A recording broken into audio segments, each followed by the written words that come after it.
എല്ലാവർക്കും I am the Malayali ചാനലിലേക്ക് സ്വാഗതം. അപ്പൊ നമ്മുടെ സ്നേഹക്കൂട്ട് പ്രൊമോ ഒരു രക്ഷയിലാട്ടോ. നമ്മുടെ പൂർണിമാമയും നമ്മുടെ സേതുവും പല്ലവിയും കൂടെ അങ്ങനെ പുറത്തിറക്കി കഴിഞ്ഞു അല്ലെ. അപ്പൊ നമ്മുടെ അമ്മയോട് നമ്മുടെ അച്ചു സംസാരിക്കാനൊക്കെ ചെല്ലുന്നുണ്ട്. പക്ഷേ അച്ചു ഹാപ്പി ആട്ടോ. പൂർണിമാമ ചിരിക്കുന്നൊക്കെ ഉണ്ടെങ്കിലും നമ്മുടെ അച്ചുവിനടുത്ത് പൂർണ്ണമായിട്ട് അങ്ങോട്ട് വിട്ട് കൊടുക്കുന്നില്ല നമ്മുടെ അമ്മ. എന്തായാലും കുറച്ച് ദിവസം കഴിയുമ്പോഴത്തേക്കും നമ്മുടെ പൂർണിമാമ പഴയ പോലെ ആയിക്കോളും അല്ലെ. അതിനുശേഷം ഉണ്ടല്ലോ നമ്മുടെ സേതു നമ്മുടെ പല്ലവിയും കൂടെ ഹരിയെ ആ യഥാർത്ഥ പ്രതിയെ പറ്റി അറിയിക്കും കേട്ടോ.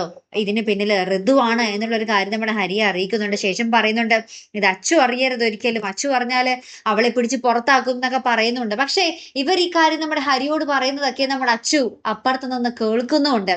അപ്പൊ ഇനി എന്തൊക്കെ എന്താ പറയാ പൊട്ടിത്തെറികളാകും നടക്കാൻ പോകുന്നതല്ലേ.